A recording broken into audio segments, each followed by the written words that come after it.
Hi, everyone. Good morning from New York, and good afternoon or good evening from wherever you are. This is Roy Small with the United Nations Development Program, and I'm pleased to welcome you all to today's webinar on South-South and triangular cooperation for tobacco control. Before we begin, and before I turn it over to some colleagues over at the Framework Convention Secretariat, I'd like to just provide a quick run-through of some practical considerations. So your microphones right now are all muted by default. That's to avoid too much background noise coming into the webinar. However, we very much want this webinar to be interactive. Of course, that's the nature of South-South. And you can use question box in the webinar control panel to ask questions throughout and at any time during the webinar. And we're going to be stopping at key junctures along the way to field a handful of questions, and we'll probably also carve out some time at the end of the webinar for an interactive discussion. Now, we'll be showing PowerPoint slides today. If you want to see those slides in full screen mode, you can use that little blue monitor icon that you see on the side of your webinar control panel. Now, if that control panel becomes minimized at any point during the webinar, you can enlarge it again by using the orange arrow, which you also see on the side of your control panel. Finally, just to note, this webinar is being recorded, so in case you experience technical issues or have to leave early for some reason, we will be sharing the webinar afterwards. And with that, I will turn it over to, I believe, Carmen over at the Framework Convention Secretariat. Thank you. Thank you very much, Roy, and welcome everybody to this first webinar of the South-South and Triangular project on Article 5.3 of the WHO Framework Convention for Tobacco Control. Just to start, just allow me to give a brief explanation of the origin of this project. Last year, the Convention Secretariat, in collaboration with UNDP, organized a South-South and Triangular meeting, which was generously hosted by Uruguay. We had 22 countries that participated in this meeting, and the idea was to match those parties in need of assistance with those that could provide assistance in the implementation of different aspects of the Convention. There were a number of topics that were discussed, and a number of projects emerged as a result of this meeting. The project that we are discussing now on cooperation in tobacco control governance was one of them. Brazil, Iran, and Moldova offered to provide support to Guatemala, Panama, and Ethiopia on setting up a multi-sectoral national coordinating mechanism for tobacco control. As part of this project, an easy platform has been established, which contains a library with files and detailed information about the multi-sectoral coordinating mechanism in these three countries, as well as a number of relevant publications. In this webinar today, first we'll have UNDP, which will make a short presentation on Article 5.2 of the FCTC. Then Brazil, Iran, and Moldova will present the national experiences, and this will then be followed by questions and answers. As Roy mentioned to us before, we would like to make this interactive. We want everybody to participate in this webinar so as to get the most out of it. So without any further delay, I think we can start with the presentations, and I would like to invite Dudley Talton from UNDP to talk to us about implementing Article 5.2 of the WHO FCTC. Over to you, Dudley.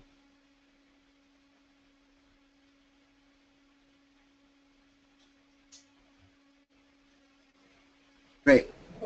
Thanks, guys. Let me first apologies because I'm at the World Health Assembly where it's a madhouse as usual, and it's going to be relatively loud and there'll be some background noise. But also, I'm going to have to pull up the slides and we can share my screen. But let me get the slides first.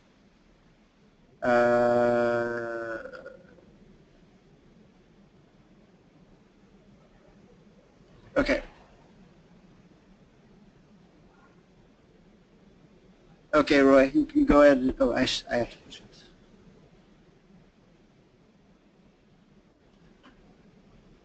Okay, so this won't be entirely new for everybody, but essentially just to skip some of the slides that were presented last month at the Sustainable Measures Working Group and just get to a little bit of what we're planning for the toolkit we want to produce, and for which it would be great to have this group contribute to by collecting your best practices.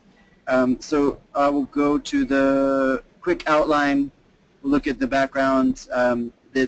The presentation we based mostly on the findings of the paper that we've just published with the Convention Secretariat on tobacco control governance in Africa, with a focus on Article 5.2a. Now, the research for this, well, I'll get into the findings, but essentially the two objectives of this are to do some research and find out what are the lessons and experiences in Africa, how those parties are doing and implementing Article 5.2a. And then objective 2 is to come up with recommendations based on that for what are the best practices for institutionalizing NCMs and tobacco control focal points. So the first part obviously is Africa specific, but the second objective and the recommendations we're finding as we went through the process were globally relevant. And so there's no reason to look at these just as African recommendations. These are very likely to inform the best practices of the toolkit that we do for global application, which is why I think it's worth sharing with everyone today. Here are the findings. Essentially, I think on my screen half of it's blocked, and it may be on yours as well, but essentially a snapshot of how countries are doing in terms of Article 5.2a based on the latest FCTC reporting. Generally, the picture is pretty good. Most countries have, almost every party has at least a focal point. Most have a mechanism and a focal point. So then the question is, sure, some countries need help establishing an NCM. Even those ones who have established it, we need to make sure that they're functioning properly, and that all the structures are in place for them to meet their terms of reference and to meet the obligations in 5.2a. Next slide. These are just the general findings. We broke it down into a few domains and principles for these findings. Leadership was a key component, looking at the institutional leadership and the characteristics. The composition, looking at the different options the countries are choosing for the size of the national coordination mechanism, who's involved in the membership, what levels of representation there are, and how effective or ineffective they are in excluding the industry from participation. It's also important to look at the lines of authority and statutory power, whether there is sustainable funding for these NCMs, what levels of funding is required, and generally whether financing these NCMs is a problem. What linkages there are to international and regional structures as well. And then finally, becoming more and more relevant, how does this fit into a broader non-communicable disease agenda, as well as into the broader Sustainable Development Goal agenda. So here's on the range of agencies or ministries that are found in most NCMs. We've put the ones in green where really these ones almost have to be included. They generally are in every case. The ones in blue, it's a very good idea to have these representative from these to be members of the NCM, and in a couple of places the ones in orange were included as well, and depending on the country context it may be beneficial to have them included as well. Recommendations. These all are very common sense. They're very intuitive. We found, this is why when I say it's applicable globally, there's no way that these recommendations wouldn't fit to just about any national context. The tobacco control focal point should sit in the health ministry, be a part of the health ministry, should be, have the requisite technical expertise, and that have enough of their time to devote to tobacco control duties. That shouldn't be someone who has this as a 10% of their portfolio while doing 5 or 6 other things. There needs to be a plan and a clear strategy for funding the NCM. The NCM in the tobacco control, oh sorry, this is just for focal points. Yeah, so the funding for the focal points should be guaranteed and reliable, should come from national resources, and should be fixed. Number 3, the institutional stature. The focal point needs to be able to convene other ministries to come to the NCM meetings and to be able to get their attention when a problem arises. If you have someone sitting at too low a level, that becomes a problem. And also the person needs to be qualified to handle representational duties externally. This generally is the case. I think we just need to reinforce that this has to be sort of a minimum standard written into the policies. And then one issue that comes up again and again, as you saw on the last slide, is how do we fit this within broader NCD mandates? You have a tobacco control focal point. Is that person involved in broader NCD discussions? Is it an NCD focal point? We would say this person needs, each country should have at least one full-time equivalent working in the Ministry of Health on tobacco control who acts as a focal point to liaise with other partners. But the more links there are to the broader NCD agenda and processes, the stronger it will be. I'll probably speed up a little bit. So the recommendations for NCMs, get them established at the highest level possible.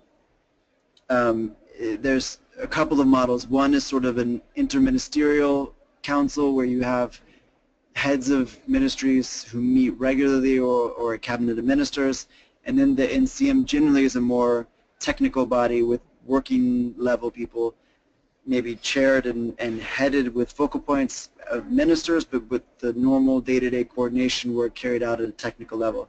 Number 2, representation from across governments and across different parts of society. You need to make sure that you have a representative, responsive, and participatory approach to it. The terms of reference for the NCMs should be very clear, and there needs to be a code of behavior for all members, especially one that clearly lays out the do's and do nots for interaction with the tobacco industry. And likewise, the rules of procedures should be clear for all NCM meetings. The minutes should be published, in a reasonable time frame afterwards, and these should be made as publicly available as possible. And overall recommendations for both. The focal point should, of course, play a key role in the NCM. Transparency should be the order of the day, and the reporting should be comprehensive and accurate and timely as well. Here's the presentation, or the slide where we were talking about our project. We presented this at the Sustainable Measures Working Group. Here's the first look at the plan that we're devising with, you can see with the FCTC Secretariat, UNDP, and also with the Framework Convention Alliance to look at what are the 4 steps you need to establish an NCM. We've broken it down into 2 political aspects and 2 technical aspects. I don't want to spend too much time on this because the countries on this webinar are relatively advanced in this, but essentially you need to make sure you have enough political buy-in. You need to develop a formal agreement that includes the mandate, the rules of procedure, all the paperwork and structures you need for it. Technical aspects, then you have an actual launch to get it going, and then you make sure that there's an ongoing process for capacity development of all members in the NCM. Here's a list of, we've identified 11 tools that we think that we'll put together as part of a toolkit. And this is something that we hope for your help on, and it certainly helps already with the documents that you've shared with the rules of procedure and the terms of reference for the NCMs. But essentially, there's some sectoral briefing notes we're working on that anticipate the arguments against tobacco control that are generally made by non-health ministries. So when we go to a country and meet with the Ministry of Economy or a Ministry of Commerce, they tend to prioritize arguments that respond to issues of employment generation and these things, and not look at tobacco control in the broader view. So essentially, we know what kind of arguments are made against increased tobacco control coordination. We're anticipating them, and we want to have these what we call cheat sheets or sectoral briefings for you to use at country level to precede these arguments and respond to them. Going down the list, we won't go through all 11, but essentially we want to have all the tools together, even down to the invitation letter for convening the first meeting with a proposed agenda. So if a country is completely lost, and that's who we're sort of targeting at this level, then we could go to them with a package that they adapt to their needs and are able to get up and running relatively quickly. Thanks, that's all. I'm sorry for too much detail, but I'm looking forward to hearing the other experiences. Thanks.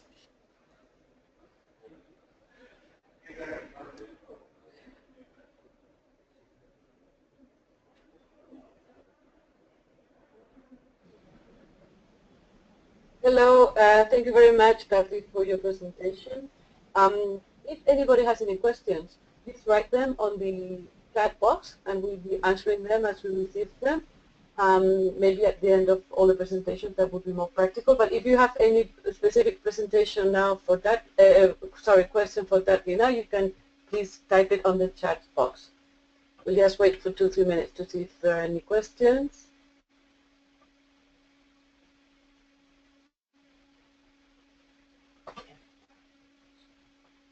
Well, maybe people want to think about it, and we have time. So, if so, I think we can continue with the next presentation.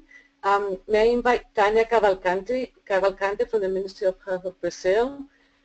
She's going to talk to us about the experience of Brazil on the composition of the National Coordinating Mechanism.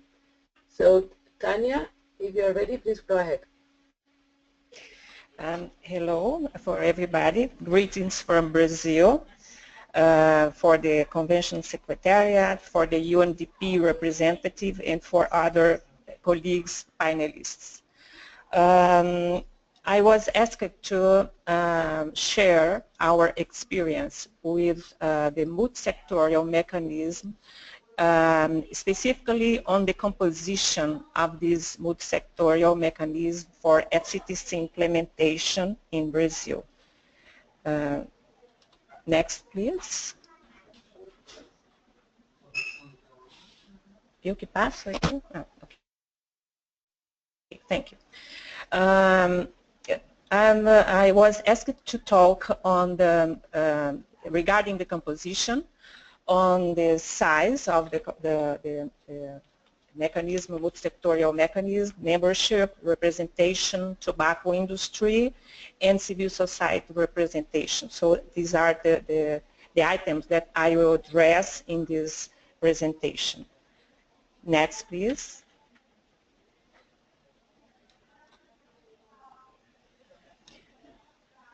Okay, thank you. Before talking specifically on the multi-sectorial mechanism, I would like just to present very fast the central frame of tobacco control governance in Brazil. We can say that there is two big frames that are linked. We have a sectorial mechanism that is related to cross-cutting tobacco control in health agenda. This means networking with health offices in states and municipalities in order to cover all states and municipalities and trying to put in all states and municipalities' agenda, health offices' agenda, the issue of smoking cessation, education, mobilization to support some measures of FCTC in Brazil. There is another networking within the agenda health that's related to sanitary surveillance in states and municipalities that is led by ANVISA. That's national agency responsible for sanitary surveillance, and that deals with tobacco product regulation and the inspection of legislation compliance. The other frame is the multi-sectorial mechanism. That means cross-cutting tobacco control in non-health agenda. This is the National Commission for FCTC Implementation that we name CONIC in Brazil. We now are going to talk specifically on this multi-sectorial mechanism. Next, please. So regarding size, membership, and representation. Next, please. This commission was created in 2003 by a presidential decree. At the very beginning, this commission, we have only 9 sectors of the government represented in it. Over the years, with the evolution of FCTC implementation in Brazil, CONIC itself recognized the need to incorporate other sectors of government, and now we have 18 different sectors formally represented in CONIC. The Ministry of Health is the chair of this commission, and the National Cancer Institute plays the role of its executive secretariat. The general director of INCA acts as co-chair of this commission as well. So the role of this commission is to promote FCTC ratification, because when it was created, Brazil hadn't ratified FCTC yet, and implement a national agenda to accomplish FCTC obligations. It's like it's expressed in the decree. The next, please. Next, please. So here we have the view of the composition of this commission.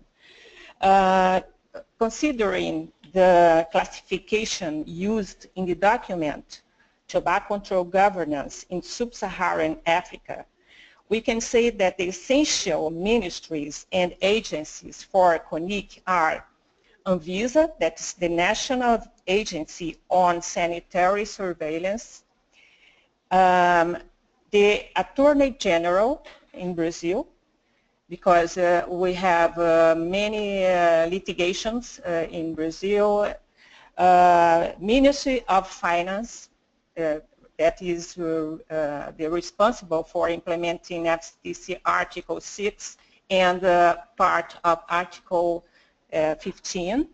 It's taxes, policies, and tackling illicit trade.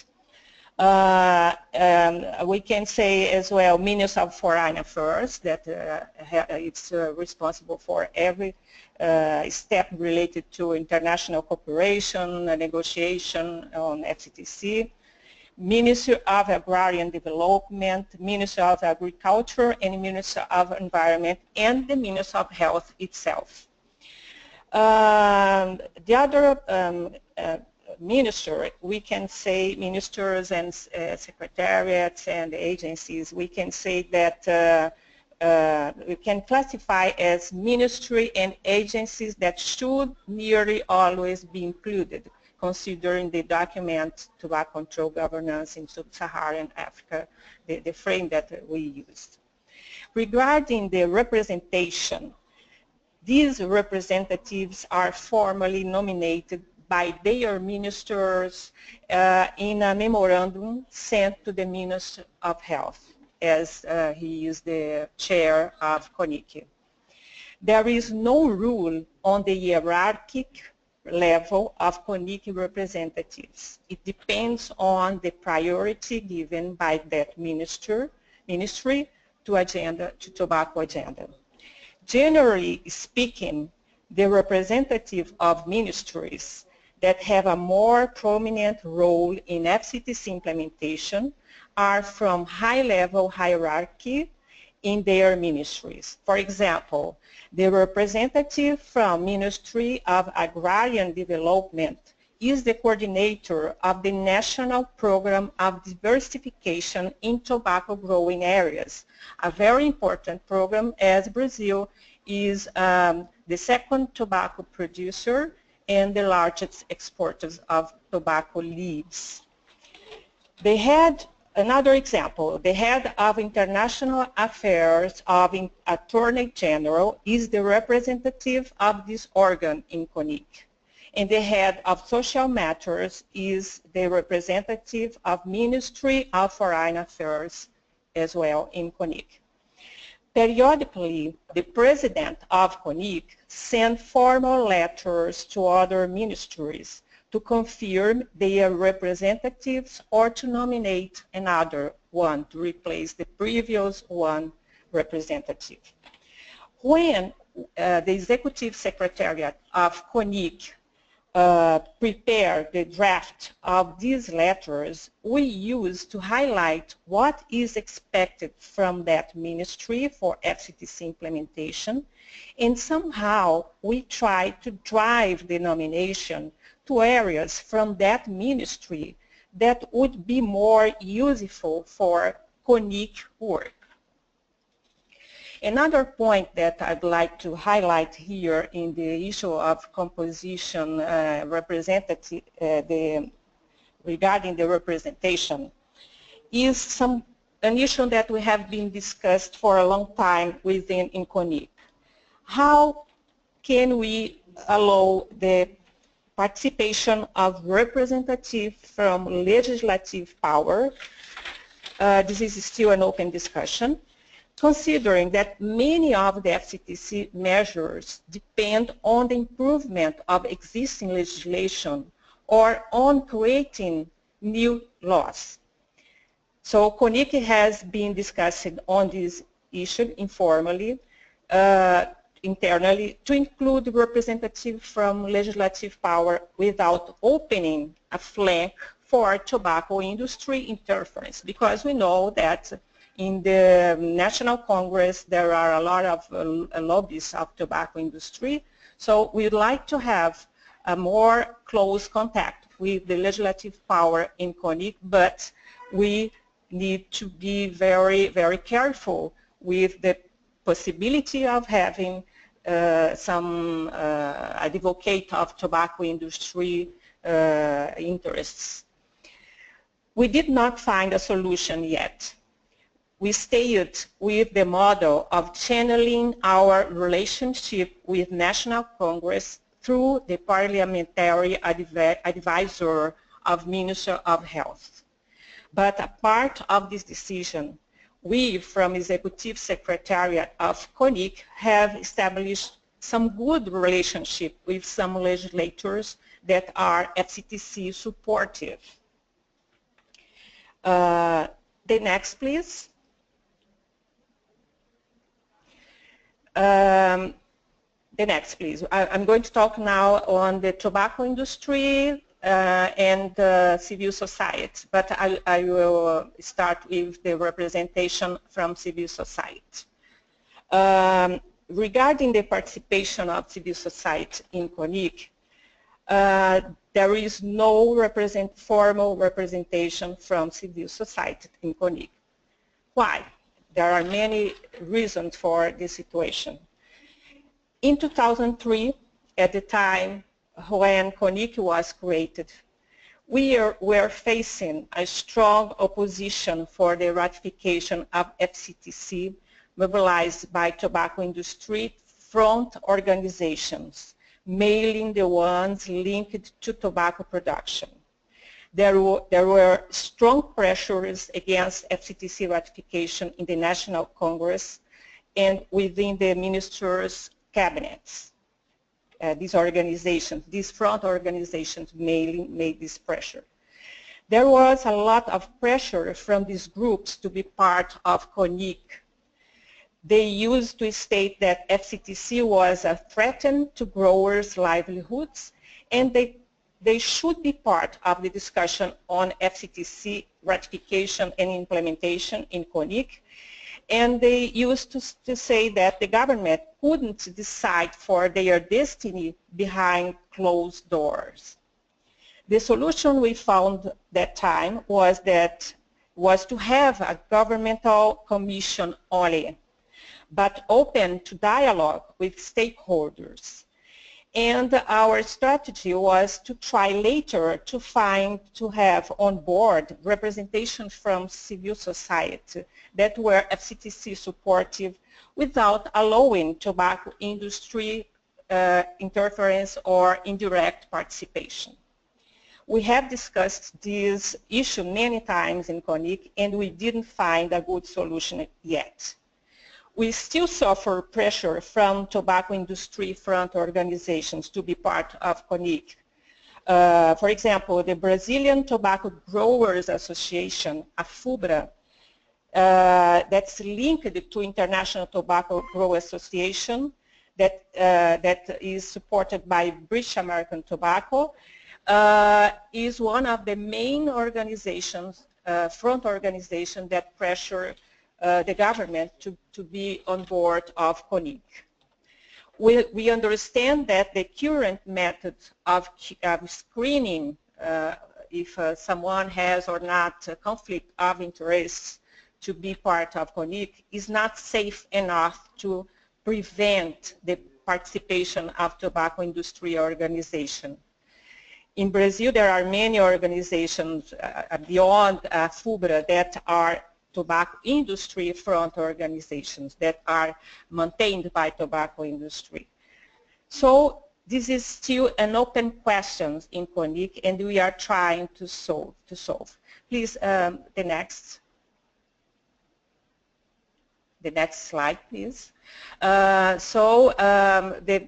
big question is how to allow representatives of civil society to be formally part of CONIC while preventing infiltration of tobacco industry front organizations. So I have said that screening is not, we consider is not a safe way to do that. We can use it, but we cannot trust it completely. And now we are analyzing inside of CONIC a solution, maybe creating a council of experts on tobacco control that could support CONIC. It's a possibility that to have on board the main organizations and academy people that are leading with tobacco control in Brazil without allowing the tobacco industry participation. The next, please.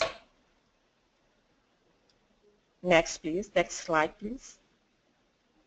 Regarding tobacco industry, the decree that created CONIC states its obligation to hear and dialogue with stakeholders, what includes civil society and representatives of tobacco supply chain. Any stakeholder can request formal hearings to CONIC, what uses to happen during ordinary meetings of CONIC, if there is approval of the members of CONIC previously. Now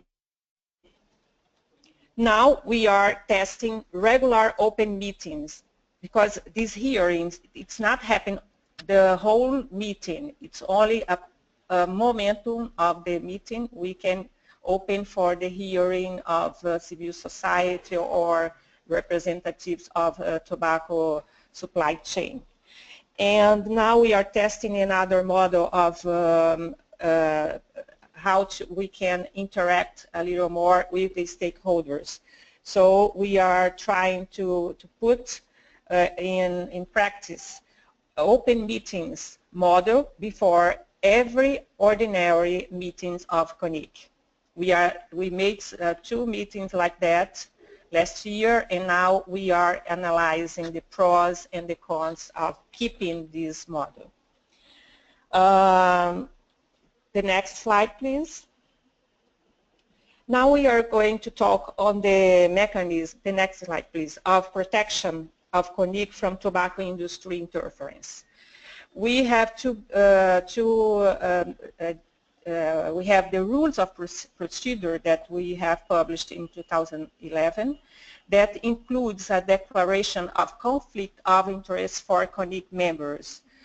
And we have also published formally ethical guidelines for CONIC members in order to try to educate the CONIC members on their relationship with tobacco industry.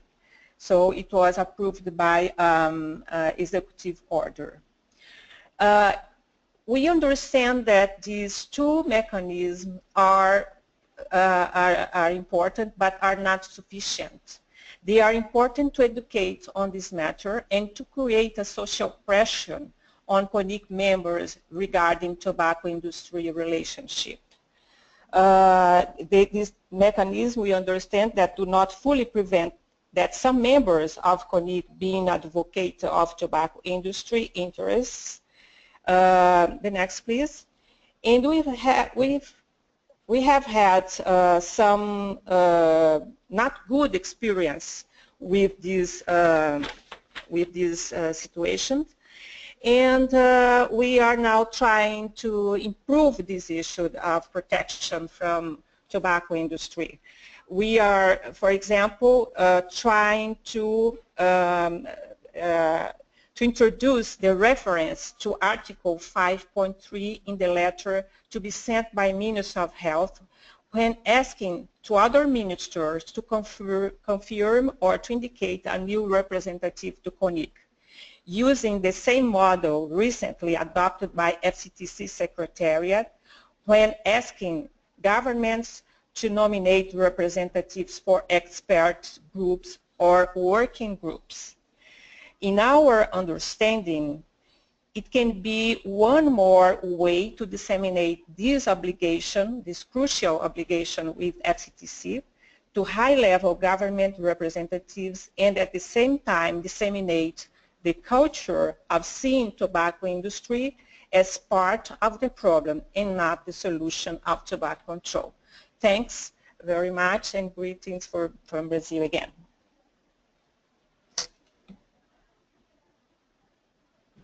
Thank you very much, Tanya. We have a question here from Ian Salaru from Moldova for you, and his question is, did you try to change the composition of Coordination Council to exclude tobacco industry? So Tanya, if you would like to answer.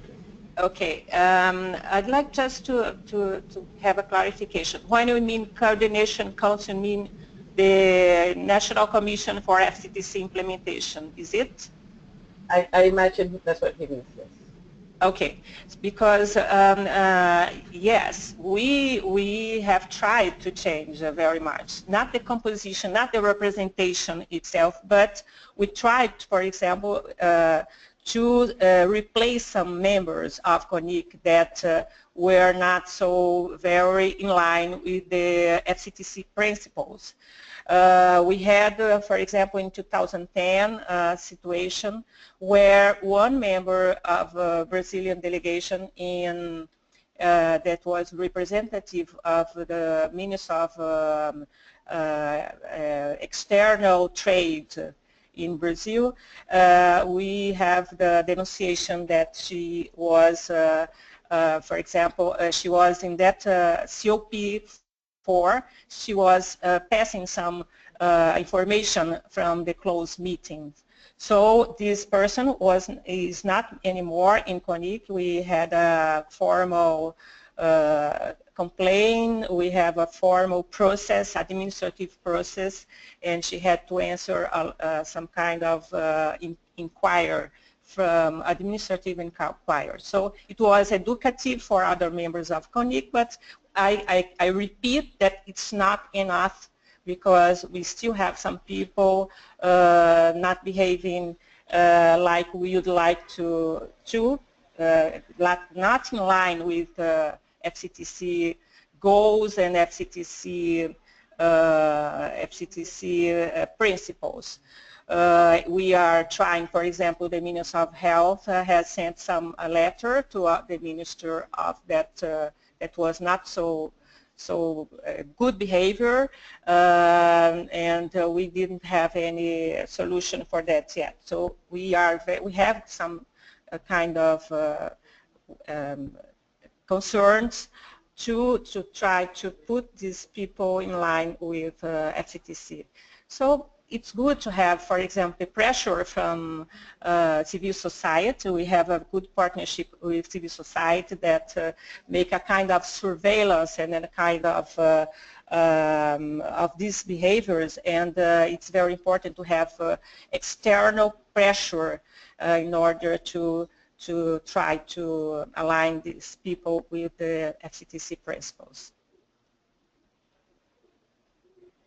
Thank you, Tanya. We don't have any more questions for the other participants, but maybe I would like to ask you a question, and that is, I imagine not all sectors or not all ministries show the same interest or are as involved the same way.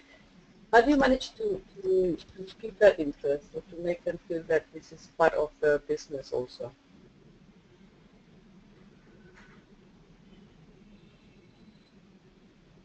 Carmen, did you make a question to me? I didn't hear very well. If it's, can you repeat your question, please? Sure, Tanya. My question is, how do you ensure that the different government sectors that are part of CONIC are involved and feel that this is the issue in the business and they're engaged? Because I imagine not all of them are engaged in the same way. How do you manage to get them interested? This is not I'm just laughing because it's not an easy task. We have some changes, some periodical change of people. We have some people that are not very keen with the process. So we used to make visits to these cabinets, to these people in order to try to help them with the information they need on their role on the FCTC implementation. We make a kind of working groups on some themes, some issues that is related to CONIC. For example, we had, not now, but we had a working group on diversification process. We used to get together civil society that is, there is some kind of expertise on the issue with people from that ministry. One very good example that we had on the engagement of one member of the Ministry of Finance, for example, was to engage this person in the whole process of the discussion on Article 6. So it's important to that person to participate on the discussions from the very beginning on the guidelines for implementation of articles, specific articles of FCTC.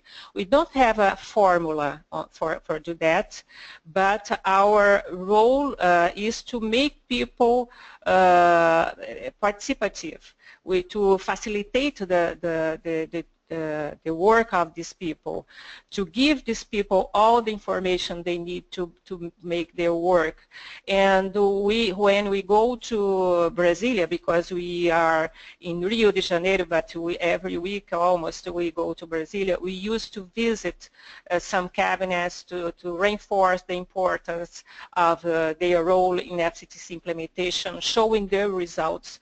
For example, we had a study very recently that was published here in Brazil that showed important decrease in smoking cessation, the sim smoke model. I don't know if everybody knows, that showed that the big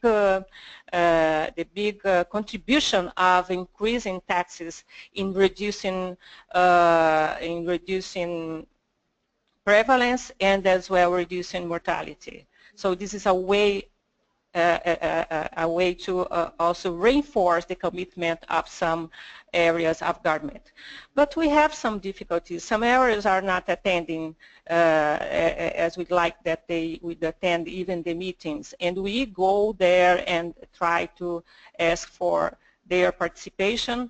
And now, for example, we have made some new letters from the chair of CONIC to send to all ministers to ask for their participation, to confirm the representative or to indicate a new representative, and reinforcing the role of that ministry or secretariat or agency on implementing FCTC in Brazil. So this is how we deal with this situation, Carmen. Thank you very much, Tanya, for that. We see that there are two hands up, one from Mirta and one from Francoise. I guess you want to make questions. We're going to see if we can manage. Usually we had asked you to write on the chat box, but we're going to see if we manage to unmute your mic so that you can speak. So, Mirta, please go ahead. Hello, everyone. I wrote the question, but I would like to know, probably you said before, how frequently the CONICI meets, and if CONICI also have extraordinary sessions, Tanya. Thank you. Thank you. Who is speaking? I couldn't see. Ms. Mirta Molinari. Hi, Mirta. How are you? We have every 3 months we have ordinary meetings of CONIC. We have a previous agenda with items that are in discussion, of interest of Brazil, and we have the rule that if someone wants an extraordinary meeting, they can ask for, or even ask from Executive Secretariat, we can propose extraordinary meetings. And we have, for example, this year, much more frequent meetings because we are in preparation of the delegation of Brazil for COP7. So in the second semester, we have a series of meetings, open meetings to discuss the documents that will be provided by Convention Secretariat, and then meetings, only CONIC meetings to discuss and to make the proposal of the Brazilian positions on the issues that we will need decisions for COP7. So we have, in general speaking, we have 4 ordinary meetings a year, and we have open meetings before these ordinary meetings. And we have also the COP preparation years, we have much more meetings in order to discuss and to prepare the Brazilian delegation.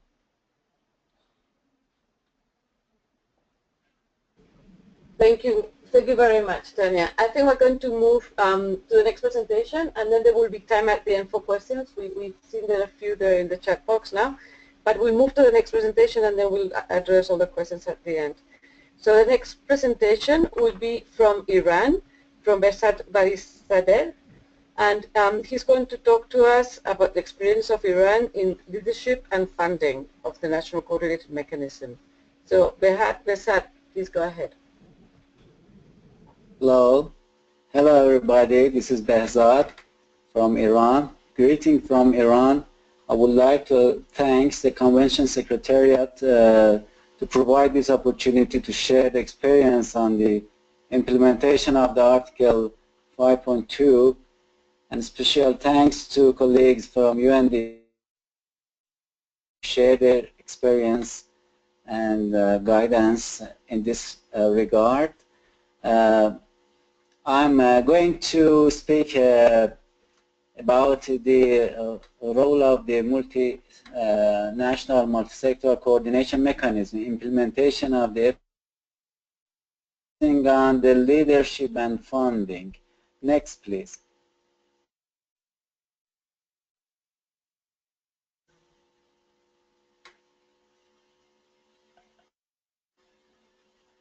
Okay. So, give some information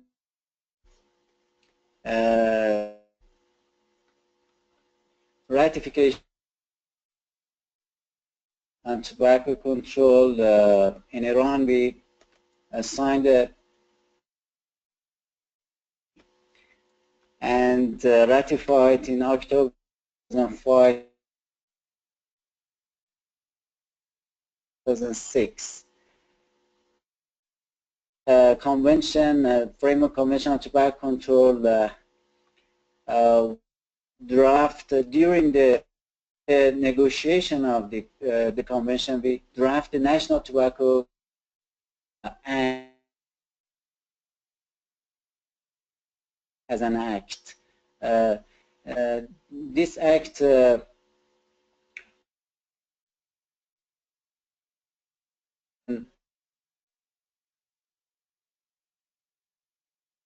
see, let me adjust the screen to see the slide.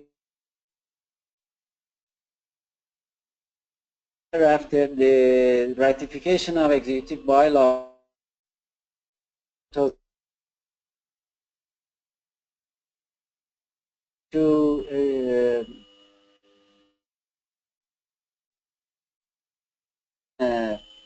the framework, the national tobacco from the obligation of the convention. Hi, Behzad. Articles. Yes. This is Roy in New York with UNDP. The audio is cutting out a bit on the webinar, and I just wanted to see if there was anything on your end that we might be able to do to tighten that up. But if not, please do proceed. Am I here? My voice is good. It's a slide. It's cutting in a little bit in and out. I don't know if maybe we're having an internet connection. No. But you know, please do proceed.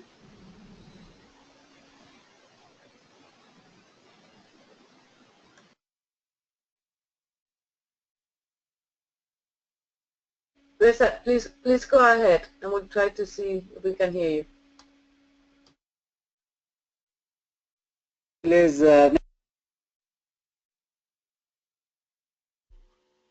Can I move to the next slide, please?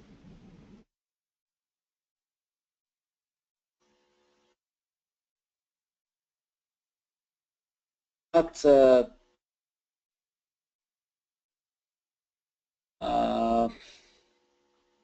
I really clear and good quality. Right.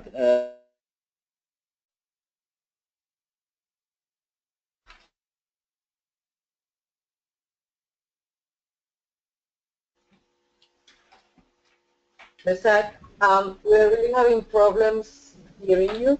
I think maybe we move to the next presentation. In the meantime, maybe you can check your microphone, or maybe the connection gets a bit better later on. So if that's all right with you, I think we should move to the next presenter from Moldova. So is that right? Ian Salaru, could you please now talk to us from Moldova and the experience of Moldova about the statutory power of the National Coordinating Mechanism, its fitting within the NCD agenda and the international linkages?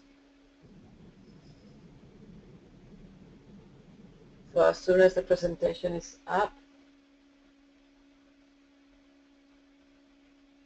there we are. Hello, can you hear me? Yes, Ian, yes, please go ahead. Okay, so good evening to everyone, where it's already evening, and good day to Brazil and to Latin America. And thank you, Carmen, Rodrigo, and Roy for the opportunity to participate at this webinar. I will try to be brief, to share with our experience what is related to National Coordination Council on Tobacco Control. First slide, please. I want to start with a little history that we had in mind to establish such a mechanism when we developed first national program on tobacco control in 2011. And from the beginning we proposed the National Coordination Council. At those moments we had very many opponents, including inside of the Ministry of Health, that you know will be problematic to coordinate. So we will assume many responsibilities. Maybe it's better to have or to limit to national focal point instrument. And I remember at those time the program was the government for approval, and we had a sub-regional meeting on FCTC implementation in Chisinau in November 2011, and with advice of Tibor and Dr. Nico Gosean, we succeed to convince, starting from Minister of Health and the Prime Minister, that this is necessary and we should have a standalone national coordination committee, but not as a group or as a part of a large health committee which were proposed from the beginning. And next slide. And finally, by the government decision 100, we consider that it was a relevant number. From February 2011, government adopted the first national program on tobacco control for 5 years. And according to this decision, was set the National Coordination Council on Tobacco Control, which is chaired by the Deputy Prime Minister for Social Protection Problems. And also by the same decision was adopted the statute and the composition of National Coordination Council. Next slide. Also a few words about the power of National Coordination Council. Already having the experience that some political leaders put under doubts the authority of this council, we decided to include, Ministry of Health to include in the lawful amendment of existing law on tobacco control. And the Parliament last year, almost exactly 1 year ago, accepted to include in the tobacco control law that should be established by the government a National Coordination Council on Tobacco Control. And in this case, we prevent different political influence which can appear in the case with if will remain only under the governmental decision. Next slide.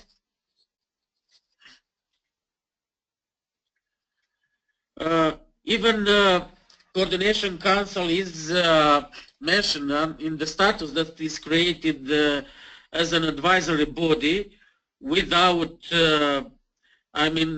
being a separate legal body to coordinate all the necessary activities and efficiently to organize actions in tobacco control and to counteract the negative effects on tobacco consumption on health. Its decisions are disseminated and accepted for implementation by all relevant authorities in the Republic of Moldova. So we have now some example on one ministry or agency put under the doubts the authority of National Coordination Council. Also, Council's mission is to enforce communication and intersectorial collaboration in strengthening the legal framework for tobacco control and to establish such a mechanism to make more effective tobacco control activities. Next slide.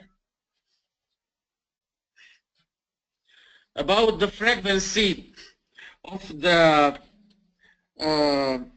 sessions of tobacco control of the Coordination Council is set by is mentioned by the status that should be minimum every 6 months, but sessions are organized more often Just for this year, we had already 2 sessions.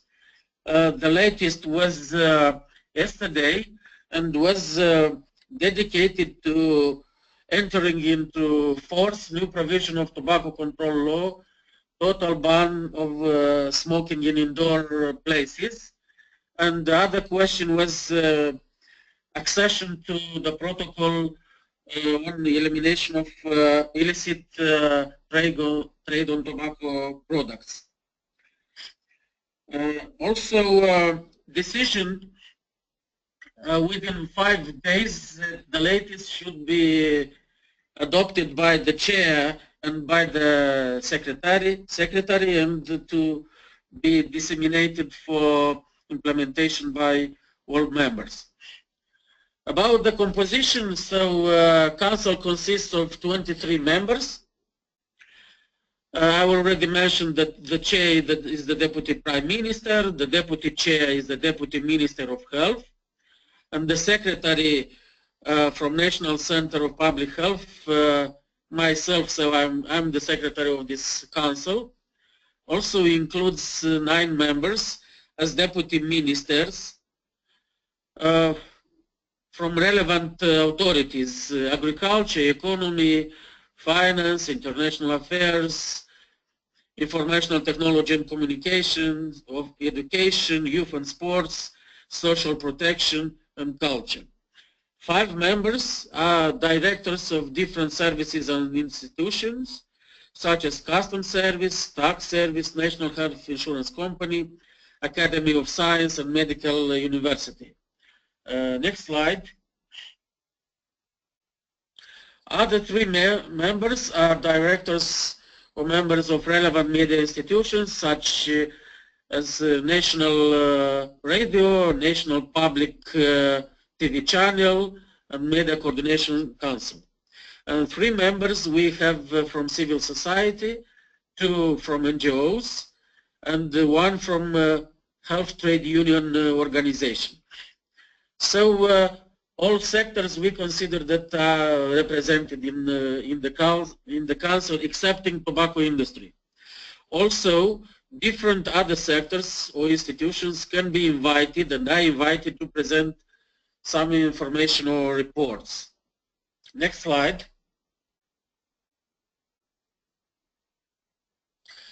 I already mentioned some of the main responsibilities of tobacco, of the Council on the Coordination Council on Tobacco Control.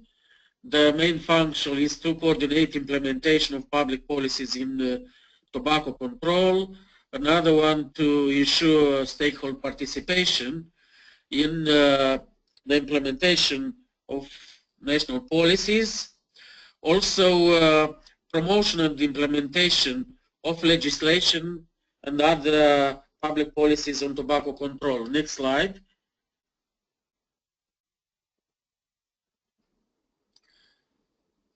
Other function is to promote intersectoral partnership between government, international and non-governmental authorities.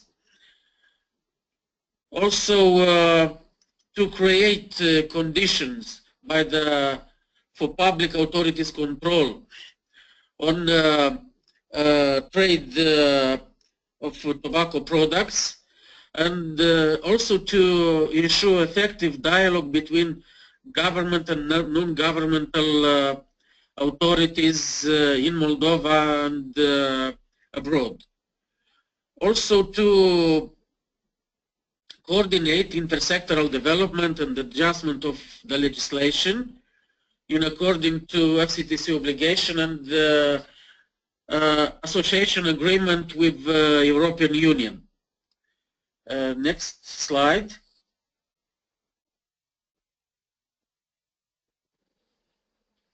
How national coordination mechanism in tobacco control is fitting into non-communicable disease prevention agenda.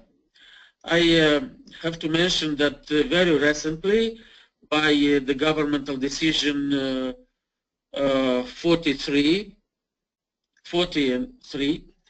of 6 April 2016 was adopted National Action Plan on NCD prevention, which is also for the first time in accordance to WHO proposed Global Action Plan on NCD prevention and control.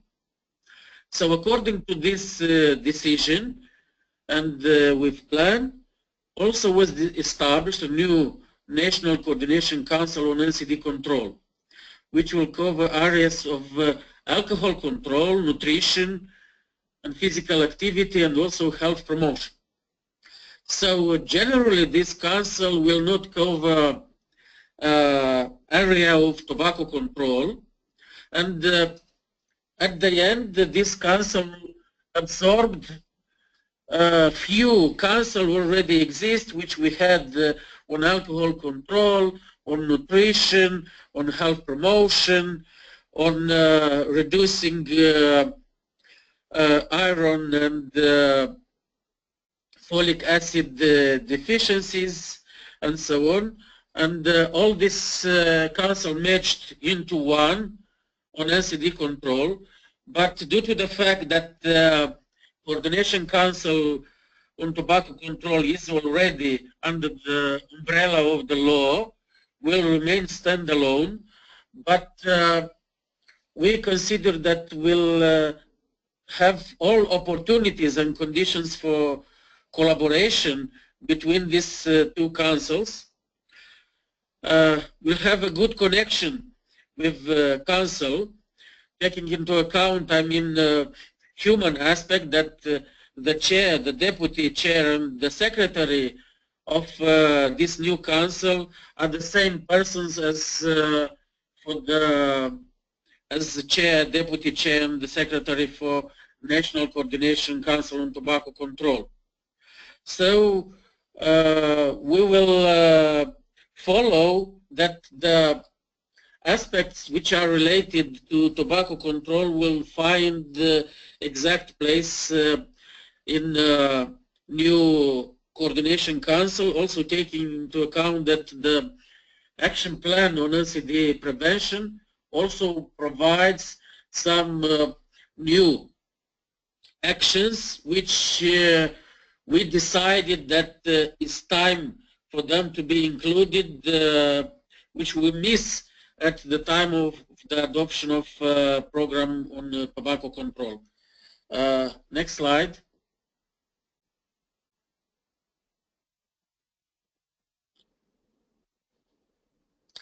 About the international connection of National Coordination Council on Tobacco Control, at the old session of the Council, as a permanent invitee representative of WHO country office, and also we offer to them the possibility to present or to intervene into the discussions.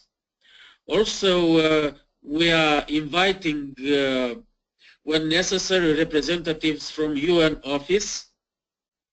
We are promoting one UN policy, and also from UNICEF when discussing the situation on tobacco consumption, tobacco control policies in educational sector, I mean school, preschool institution, and also universities.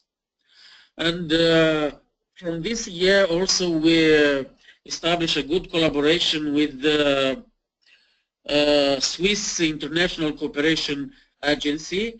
In our country started an SDC project on preventing non-communicable disease in Moldova. So the main goal is to reduce burden of disease. Also, I think it's not necessary to mention all activities and support which we are receiving from the Secretariat. I mean, guidelines on implementation of the articles of FCTC Convention. And one collaboration which I forgot to mention is with tobacco-free kids. So they are supporting us a lot with development of informational materials. We already this year developed and distributed not only within the members of Coordination Council but also within all relevant authorities, organizations, informational materials, leaflet, guidances on implementation of the provision of the new tobacco control law. So I can say that we have quite good international collaboration and support. What you see also at the end of the slide is the banner on our web page, which is dedicated on tobacco control issues, and where everyone can access and can obtain all necessary, not only information which is related to legal documents, but also to informational materials, to activities, to intervene, to put questions. We established a hotline with dedicated to tobacco control, which is active not only from stationary telephones but also from mobile telephones. Thank you for your attention. Thank you very much, Ian, for your presentation. We have here a couple of questions for you. One is from Laurent Huber from FCA, and his question is the Health Trade Union a non-government organization, or is it linked to the government trade ministry? Over to you, Ian. Thank you for the question. It's a good question. So we selected the most active NGOs, and as I mentioned, we have the most active NGOs. One is the association Young and Free. They are the best, I can say, our supporters and partners in implementing different activities such as meetings, flash mobs, training, and so on. And they really demonstrated their dedication and those fact that they have a good authority within other NGOs. And the second one is the Center for Health Policies and Analysis, which is also an NGO, and its function is to make analysis of policies and to develop some advices for ministries on health protection areas. And also I have to mention that this NGO is implementing project with the support of tobacco-free kids in Moldova. So they're also our supporters, and we have good mutual collaboration with them. Okay, thank you very much. We have another question, and this one comes from Ivona Tus, also from FCA, and she says, in the process of adopting the law decision on national tobacco control coordination, did you see any industry interference? For example, something similar as happened in Brazil, like front groups of industry trying to become members of this national mechanism? Did you have this experience in Moldova? yes, we saw such experience at the stage of promoting with the National Program on Tobacco Control. It was at those times the insistence of the Ministry of Agriculture to have on board also the director of the local tobacco factory, where still the state is the main owner, which the state owned more than 90% of all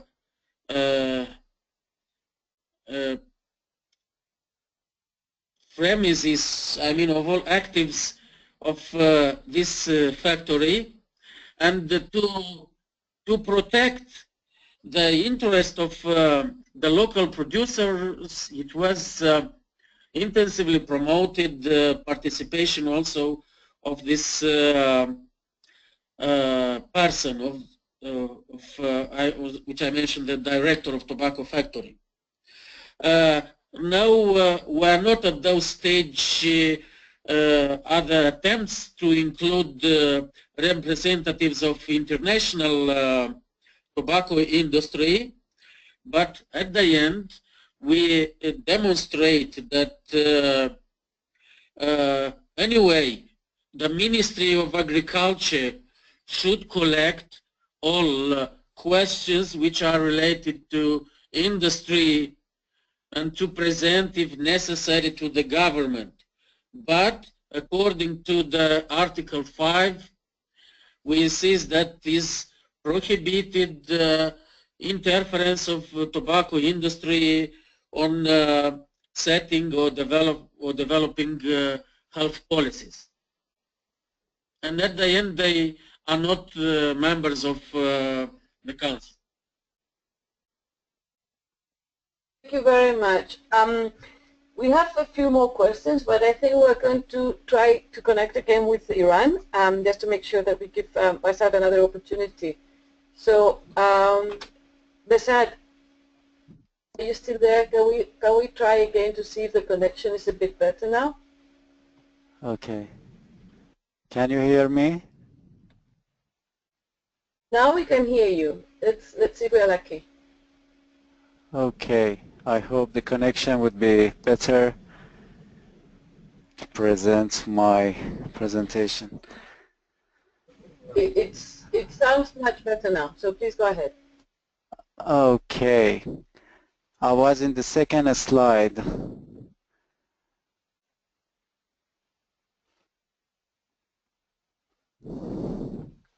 Before that, yes, this.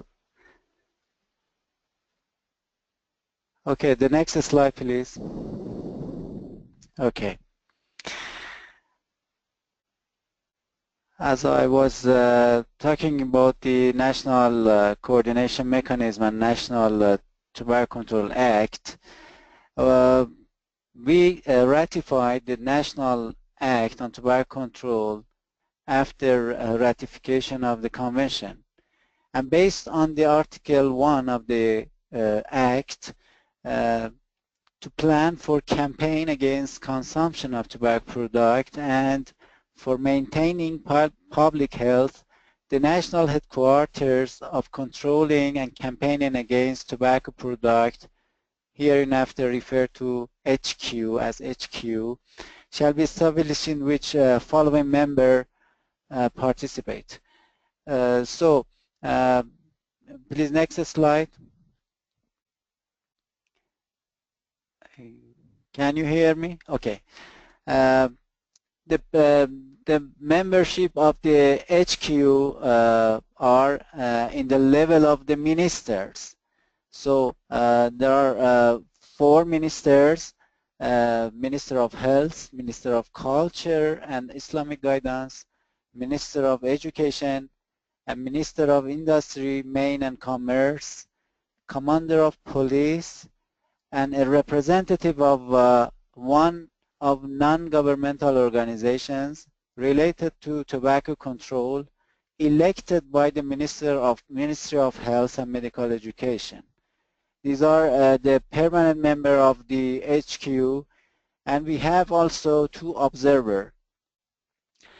Two members of Health and Treatment Commission of the Islamic Consultative Council, the Parliament, and also the head of the Islamic Republic of Iran Broadcasting. These are observer of this HQ. Next slide, please. This is a flow chart of the National Tobacco Control Headquarters, as you see, and I explained the previous slides. Next, please. So, the National Coordination Mechanism of Tobacco Control is the HQ, the headquarters of tobacco control in Iran, which was established based on the Act in 2007 and serves as a national coordination mechanism for tobacco control. Next slide, please. Next, please. Okay. Again, according to the Article 1 of the Act, in Note 1, the Secretariat of the HQ shall be settled in the Ministry of Health and Medical Education. And in Note 2, 6 months performance report of the HQ shall be submitted to the Minister's Cabinet and the Health Commission of the Parliament. And in Note 3, the representative of government bodies related to subject are invited to HQ sessions at discretion of HQ's head without any voting. Next slide, please. So the National Coordination Mechanism is a National Tobacco Control Headquarters headed by Minister of Health, and the Secretary of this HQ is Deputy for Health in the Ministry of Health, and the Secretariat of the HQ is Head of the Environmental and Occupational Health Department. Next, please.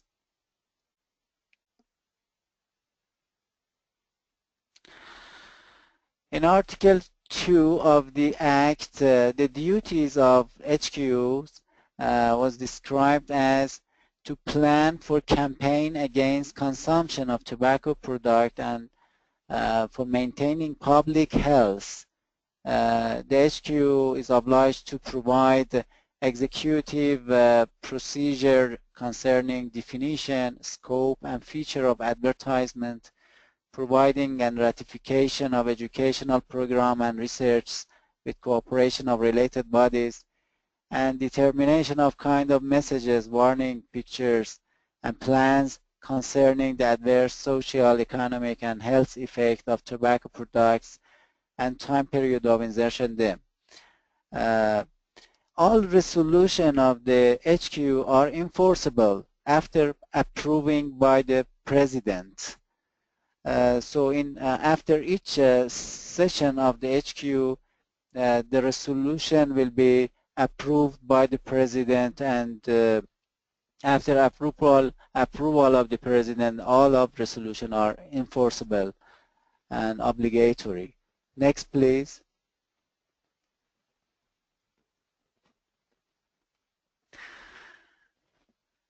And as I said before, the Secretariat of the National Tobacco Control Headquarters is established in the Department of Environmental Health. This Secretariat is obliged to do necessary examination on possible recommendation to propose to the HQ and drafting the minute in the HQ meeting, and also follow up the implementation of the resolution of the HQ, as well as establishment of the national and provincial technical tobacco control working groups, and also necessary coordination with relevant agencies and inviting them in the relevant meetings. So between each HQ, the Secretariat of the HQ should have some other meetings with relation to any priorities and issues with other relevant organizations to provide necessary document for the HQ meetings. And also the Secretariat should prepare and submit the HQ report to the Parliament. Next please.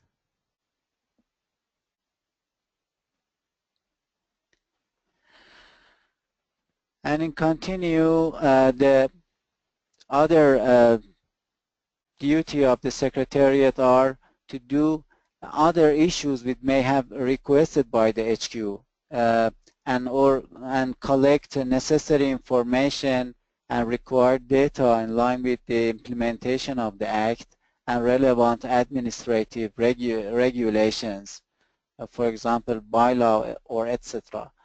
So the other duties are to coordinate administrative affairs relevant to implementation of tobacco control legislation with other relevant organizations, and to develop draft guidelines and a strategic plan and propose them to the HQ for consideration and approval.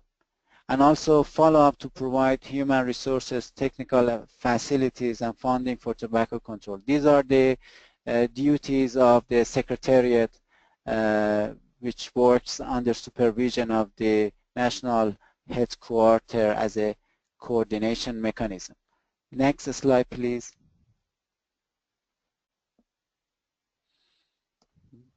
Okay. As I mentioned before, one of the duties of the Secretariat is to establish national technical working groups. We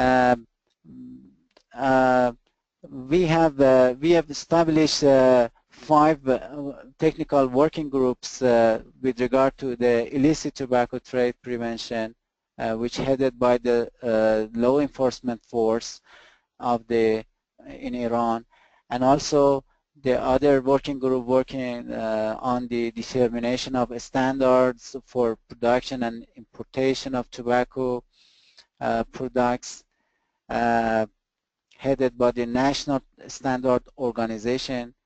The other working group is related to issuing legal permission for tobacco selling and distribution, headed by Ministry of Industry, Mine and Commerce. And also the other working group work on the determination of insertion of health warning for tobacco product, headed by Minister of Health. And the other working group, which is about the education, surveillance, and health promotion, is also headed by the Minister of Health. These are working groups working under the supervision of the headquarters and Secretariat of the headquarters. Next, please. This is the flowchart of the working group and the membership of each working groups. Next, please. And this is a flowchart of the Ministry of Health and the connection of HQ with the Minister and the Deputy for Health, which is Secretary of the HQ, and the position of the Environmental and Occupational Health Center as a Secretariat of the HQ, and other department under this Environmental and Occupational Health department. This is a flowchart. Please, next slide, please.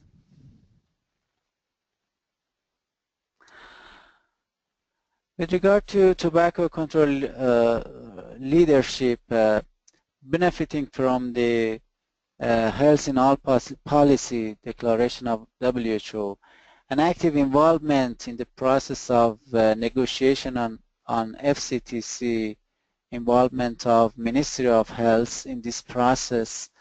This organization serves as a leadership of tobacco control. The position of the Ministry of Health in the National Coordination Mechanism as a head of this mechanism is in a way that to protect public health against tobacco industries this position help this ministry to easily intervene with other relevant organizations and connect with them to implement the obligations under the Framework Convention on Tobacco Control. In the Ministry of Health, there is a great potential in primary healthcare network, and this ministry can use this opportunity to prevent, to do some prevention services from tobacco consumption, and also serve cessation services through this network. And also it has in the Department of Environmental Health, there are more than 6,000 environmental health inspectors that work under the supervision of the Secretariat of HQ, and as well as in the coordination mechanism, as I said, the Ministry of Health can have a good role in the leadership of tobacco control, among other related organizations. Next slide, please.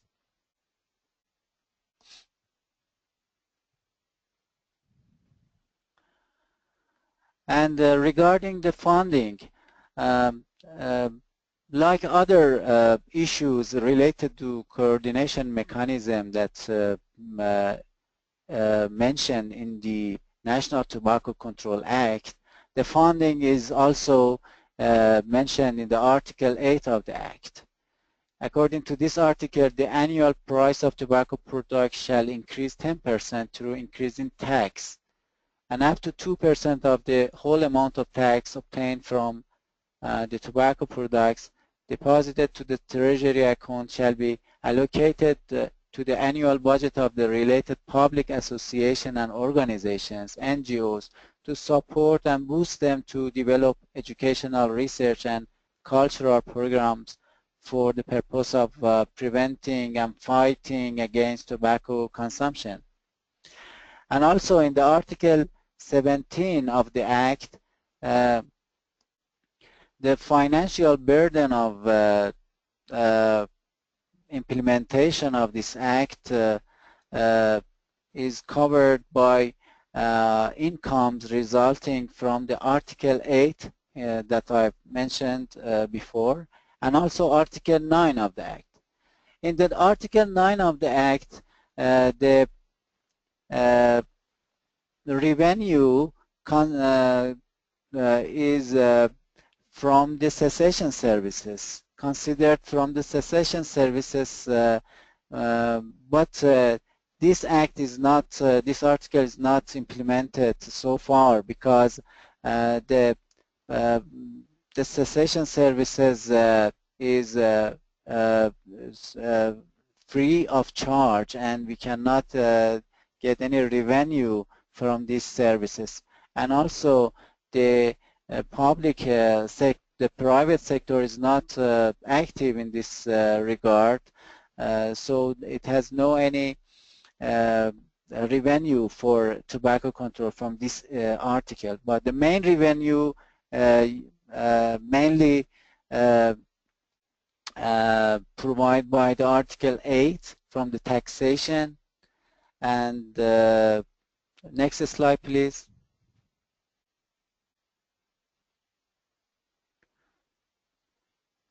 Next.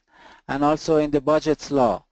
In the budget law, each year a percentage of income from annual budget resulted from tobacco taxation allocate to the Minister of Health and other major agencies like Ministry of Education, Ministry of Sport and Youth, Ministry of Science, and other agencies to reimburse for tobacco control activities. Each year a specific amount of tax is considered for reimbursement of tobacco control for key major ministries. And we have also other funding regime to implement the convention and also the National Tobacco Control Act. Because of considering the coordination and cooperation approach of the HQ and involvement of all relevant agencies by this mechanism, many of governmental and non-governmental organizations allocate their budgets to the tobacco control program. I can specifically mention about some best practices of Ministry of Petroleum, which offer free of charge cessation services through the country for their staffs, and also municipalities that offer training program, cessation services, and monitoring surveillance with regard to implementation of the convention. Next, please.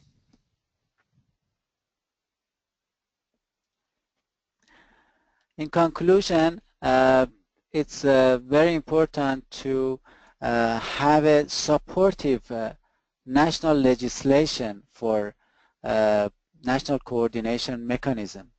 And also the leadership of Ministry of Health is very important in the coordination mechanism, because the health issue is not negotiable for each from the other organization and relevant agencies.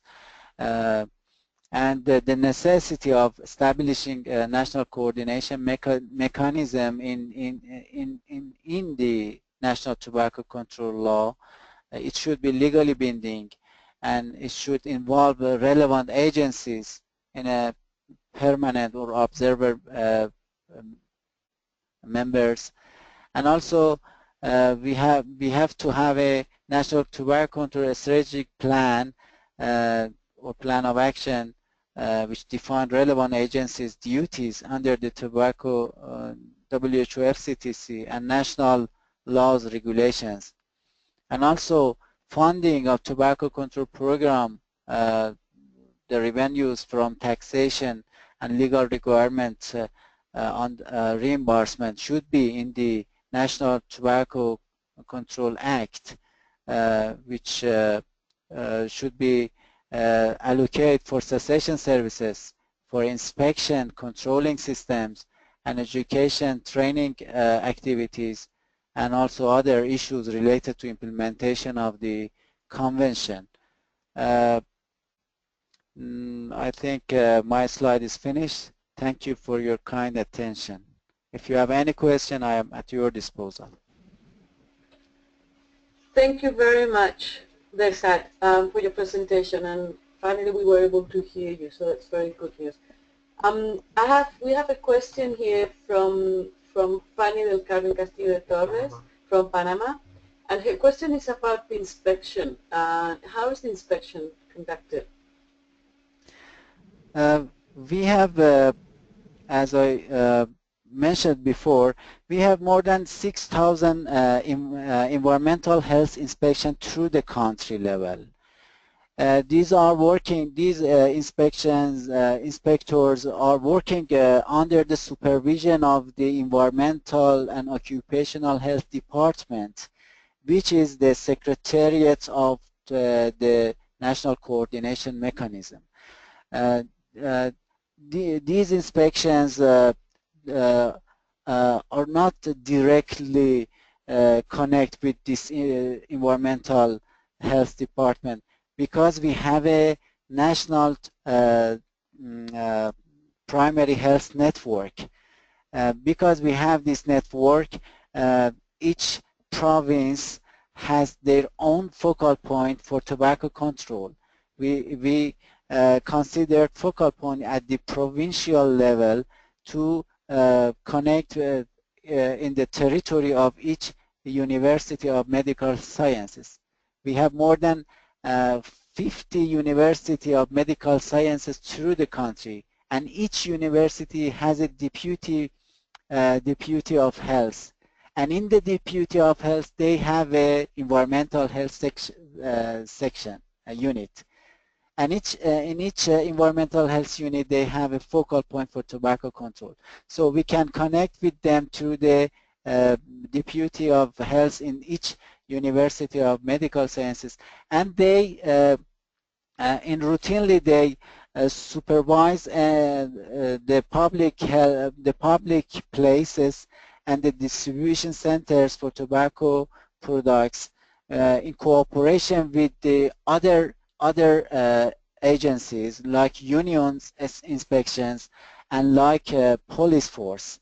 So in inspection usually do in a routine in a routine phase, which inspector go to the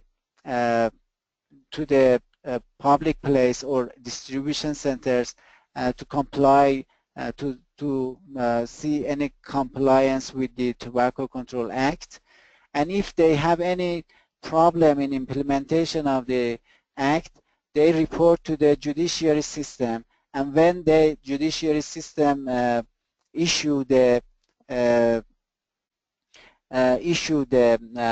penalty for the owner of this place, so they go with the police force and unions to implement the National Tobacco Control Law, and they may close this center or the distribution center, or implement the law according to the judiciary decision. Okay, thank you very much for that. We have a question from Luis Ricardo Cosman from Guatemala, and what he says is that the Ministry of Petroleum Corporation calls his attention. Do you see this kind of collaboration as something we could expand to other sectors, including the private entities? For sure, yes. Because of the nature of the Ministry of Petroleum is a great, one of the greatest agencies through the country, national governmental agencies, and has lots of employees and employers through the country. With good cooperation of the Ministry of Health and this ministry, they provide cessation services for all staffs and families of these staffs, and for also it is not a permanent member of the HQ, but with good cooperation between the Ministry of Health and Ministry of Petroleum under the HQ cooperation, we did this good experience with them. But for private sector, the private sector is not good active in the area of cessation services in Iran. But we can work with them in the specific frame to make them more involved in the implementation of the National Tobacco Control Act, especially in the cessation services. But for other issues related to convention, usually the government sector work with the Ministry of Health through the country level. Thank you very much for that. Now we have a question from Shova John, and this one is for Moldova. He's asking, what is the average spending of non-health member ministries of Brazil and Moldova multi-sectoral mechanism on tobacco control activities? In this case, we'll pose it to Moldova. Yeah. Sorry, Carmen, can you repeat the question? Sure. The question is, what is the average spending of non-health member ministries of Moldova, of Moldova's multi-sectoral mechanism on tobacco control activities? So what do the other non-health sectors, non-health ministries spend in the activities?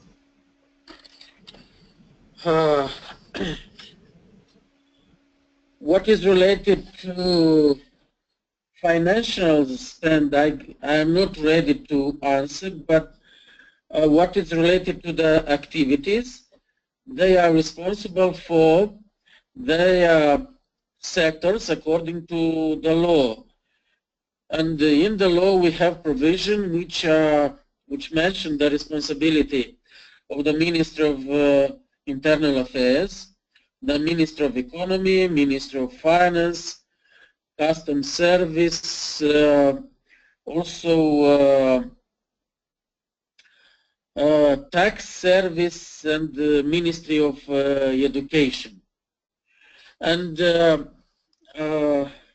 more often, of course, if to analyze the percentage of reports which are presented at the session of National Coordination Council, I can say that the proportion is that at least of a third of them, or even a little bit more, are presented by the Ministry of Health, almost at the same level Ministry of Internal Affairs, because especially now we are enforcing the provision of a new law, which many articles are implemented gradually.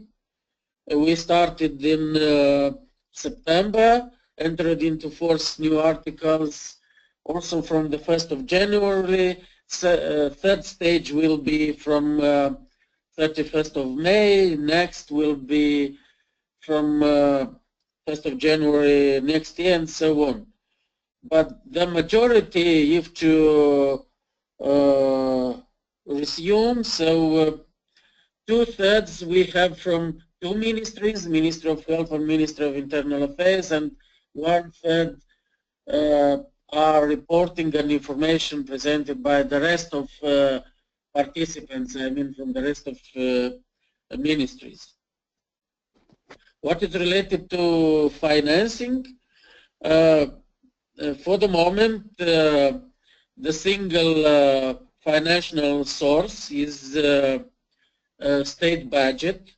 For that, for tobacco control activities, where I have to mention especially activities for health promotion, for developing of informational materials, and also salaries to governmental employers. Additionally, we are supported by the Health Insurance Fund, which from this year we have established a cessation service, and partially is covered by Health Insurance Fund. Probably next year we'll extend the package of services for cessation.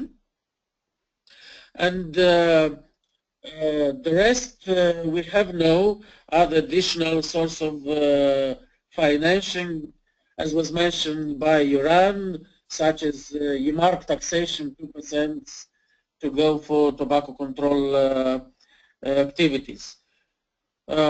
Other funds came from WHO country office in different activities, so in promoting different activities or populational surveys.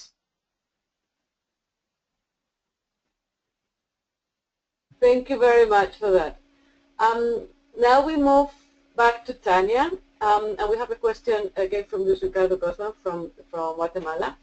And his question is related to the trouble trying to fit with the civil society.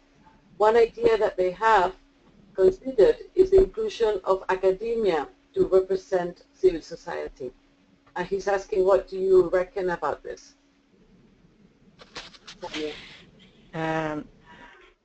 Thank you for the question.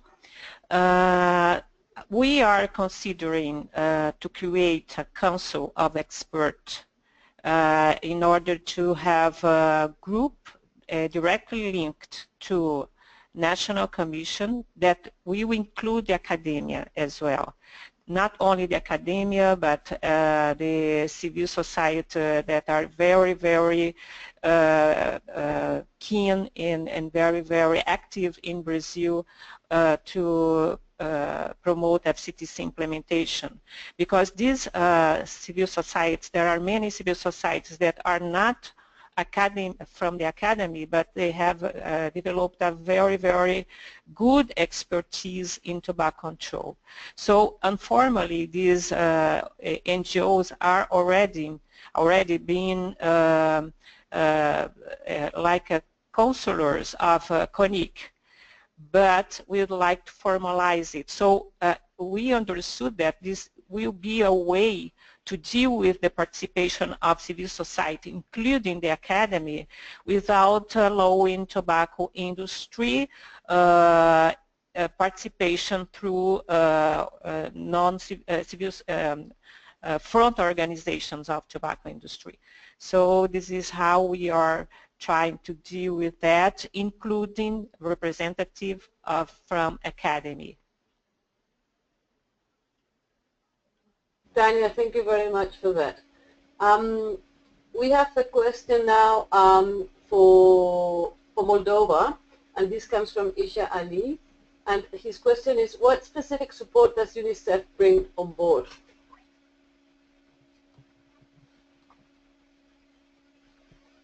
Ian? Moldova?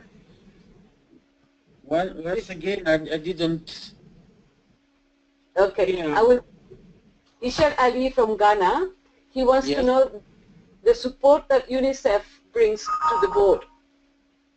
Support of UNICEF? Yes, UNICEF. Yes.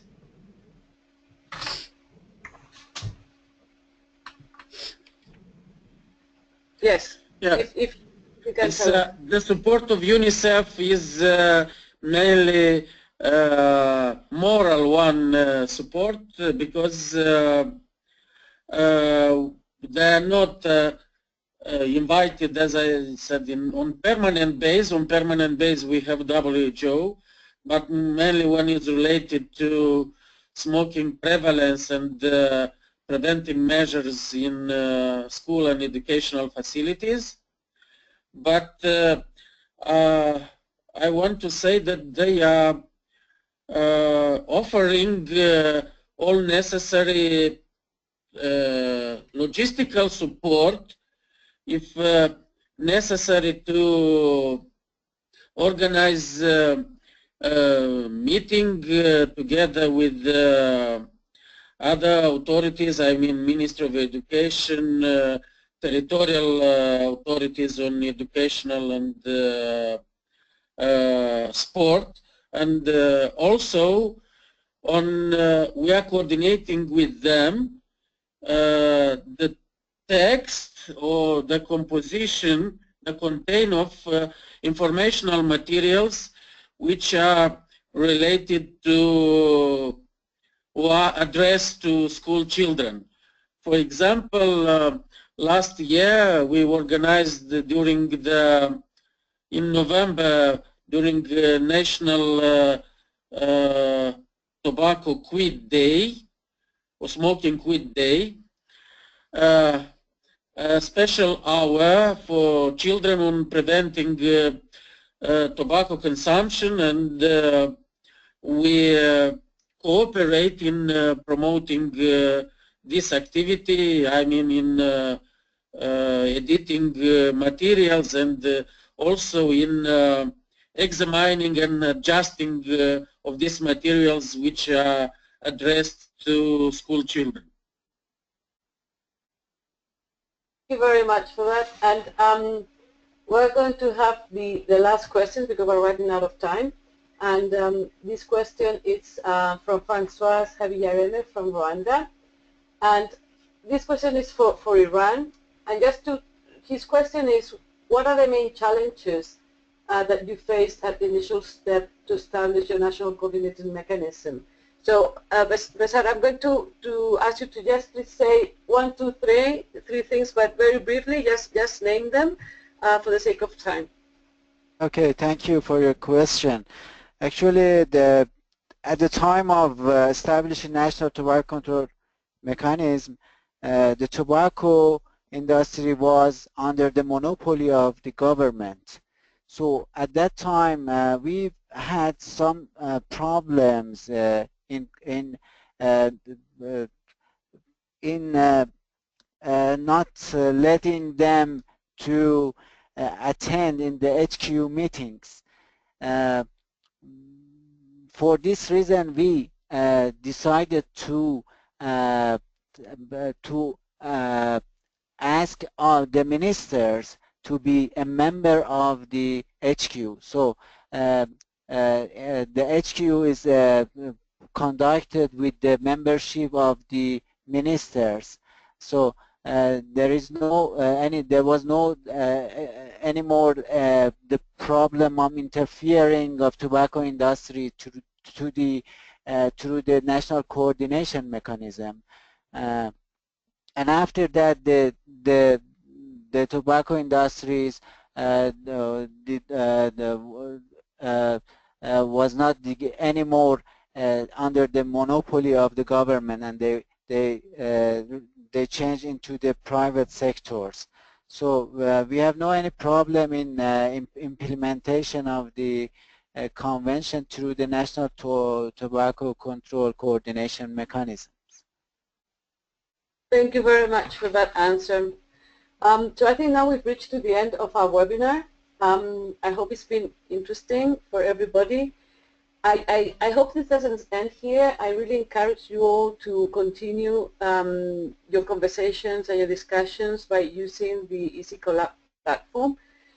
Those of you that have not yet registered, please send us an email saying that you would like to be invited, and we'll send an invitation to you. I think it's good that we continue talking through this platform. And if you feel that there is a need for a future webinar, yes, also discuss and let us know, and we'll be happy to organize another one, maybe on some other specific issue or any subject that that you might find interesting. I want to tell you that we will be sending you an email with some questions regarding the quality of the webinar, and just so that we learn how to improve. And just to finalize, I really want to thank all of you for being here with us, for your questions, the panelists for the presentations, and especially I want to thank Rodrigo and Roy for organizing all this. And sometimes we think that technology is easy, but it's not always easy, but they managed to organize this very well. So please keep the good work, keep in contact, keep collaborating, and hope to talk to you all soon. Bye-bye, everybody.